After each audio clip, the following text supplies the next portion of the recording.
Agora, 8h30, o Senado aprova o texto do novo marco fiscal com ampla maioria, mas como houve mudanças, o projeto vai voltar para a Câmara dos Deputados para uma nova discussão. E para falar mais sobre esse assunto, a gente recebe o economista Gabriel Leal de Barros. Tudo bem, Gabriel? Mais uma vez, obrigado por participar aqui da programação da Jovem Pan. Bem-vindo. Obrigado, Thiago. Bom dia, Adriana. Prazer sempre falar com vocês. Bom, a discussão sobre o arcabouço fiscal, a gente já esperava que o Senado promovesse mudanças, mas a gente vem acompanhando muitos itens que vão ficando de fora do escopo do arcabouço fiscal. Na sua avaliação, o arcabouço fiscal, com a tramitação no Congresso, acabou sendo melhorado ou piorado? Acho que a gente teve dois momentos, né? Na Câmara, durante a tramitação, ele ficou menos pior do que a versão enviada pelo Poder Executivo. Então, nesse sentido, melhorou.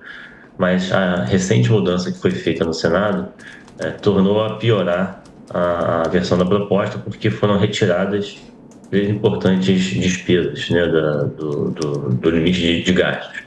O Fundo Constitucional do Distrito Federal fica de fora, e agora a complementação do governo federal ao Fundeb também fica de fora. Se a gente for somar só essas duas despesas, pegando o ano de 2022, a gente está falando de 50 bilhões de reais que foram excluídos pelo Senado do teto. Se a gente incorporar os gastos com ciência e tecnologia, a gente vai estar falando de uma quantia de 55 a 60 bi. Isso no momento atual. A gente sabe que todas as despesas que ficam fora do limite de despesa têm um crescimento mais forte. Então, para frente, né, projetando essas despesas para frente, a gente deveria esperar um crescimento ainda maior do que outras rubricas do gasto. Na sequência, as perguntas dos comentaristas. Diogo Schelp, e você? Bom dia. Essa decisão de colocar também ciência e tecnologia, né, fora aí das limitações do arcabouço fiscal, pode levar a reivindicações de que outras áreas também tenham o mesmo benefício? Isso é um grande risco, né? Porque todo mundo se sente especial, né? Então, além de ciência e tecnologia, a gente pode, eventualmente, o Ministério da Educação pode achar que o gasto de educação é um gasto mais especial, saúde, isso pode acabar estimulando, né, outros setores a pleitearem a mesma demanda. Então, acho que tem um risco sim, mas como na Câmara, tanto o presidente da Câmara, Arthur Lira, quanto o relator da matéria na casa, o Cajado, tem dito que não aceitam as mudanças, parece que na Câmara isso é pouco provável, mas sempre tem esse risco sim.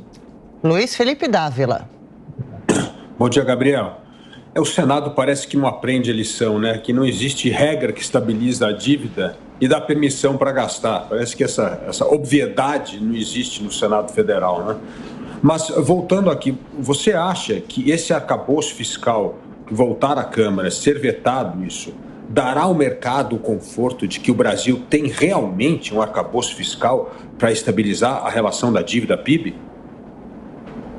Infelizmente não. Apesar da Câmara ter melhorado a versão que o Executivo enviou, o arcabouço ainda ele é ruim. Ele ainda é insuficiente para garantir essa estabilização da dívida. Quando a gente vai fazer as contas, não é possível enxergar uma dívida estável com esse arcabouço que está sendo proposto. Esse limite de 0,6 a 2,5 de crescimento no gasto parece muito difícil de ser cumprido e só vai ser cumprido se tiver um desempenho extraordinário da arrecadação todo ano.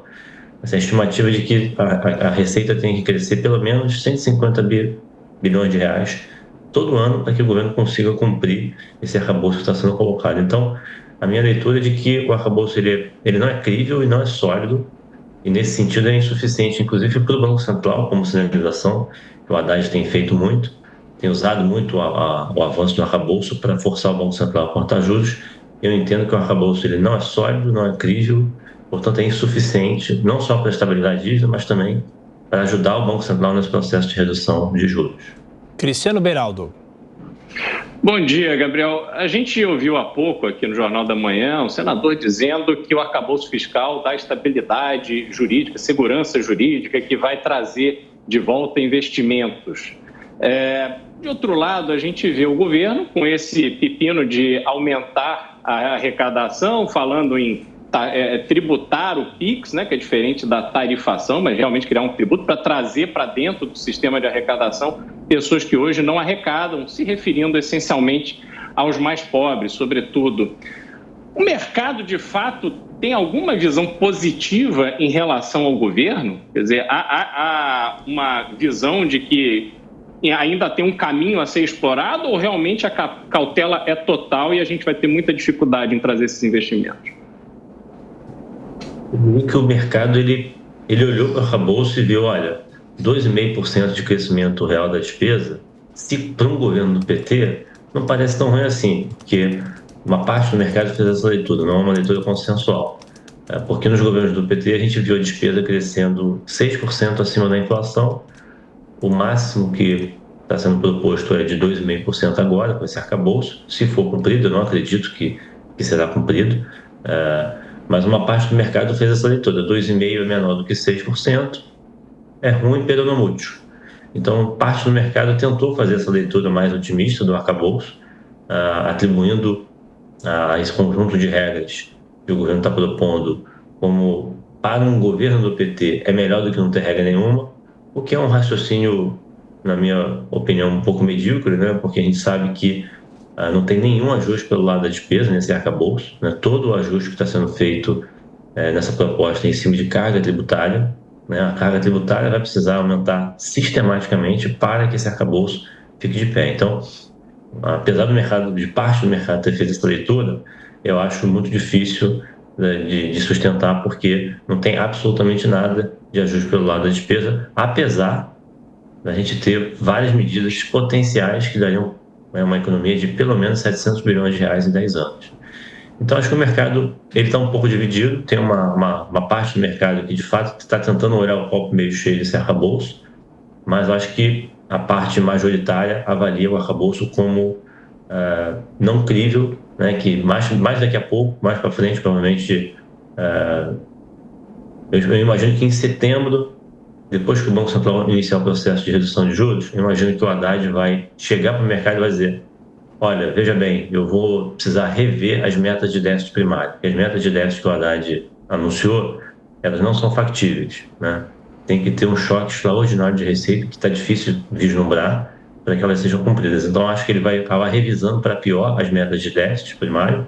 Isso pode ser uma espécie de wake-up call, né? O mercado pode acabar acordando em função dessa revisão das metas de déficit, mas é difícil encontrar ver o copo meio cheio desse arcabouço. O senhor cita a discussão sobre a taxa de juros no país. O Copom acertou, mantendo dessa vez a Selic em 13,75. Há espaço para essa redução em agosto? O senhor cita setembro. O mercado aguarda por isso? E essa discussão do arcabouço interfere nessa decisão?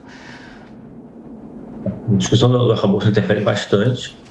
Faz parte do balanço de riscos do Banco Central na hora de tomar a decisão, não só de quando cortar, mas também de quanto cortar. É importante esses dois pontos. O orçamento, que a gente chama de corte, é importante. O arcabouço tem um papel fundamental. O Banco Central, na decisão, chamou a atenção para a existência desse risco, né, dessa incerteza residual sobre o arcabouço, e está correto. A gente viu ontem no Senado aprovando um arcabouço mais frouxo do que recebeu da Câmara, que já não era o arcabouço ótimo, digamos assim, em termos de desenho do conjunto de regras fiscais. Então, eu avalio a decisão do Banco Central como uma decisão acertada. Ainda não há espaço para que o Banco Central reduza juros de forma confortável, convicto de que a inflação vai convergir para a meta, apesar de a gente ter tido uma acomodação da inflação nos últimos meses. É basicamente uma história de commodities. Do ponto de vista doméstico do país, nada foi feito para que o Banco Central pudesse trabalhar com juros menor. Economista Gabriel Leal de Barros, ex-diretor da Instituição Fiscal Independente, mais uma vez obrigado pela atenção, bom trabalho. Eu agradeço.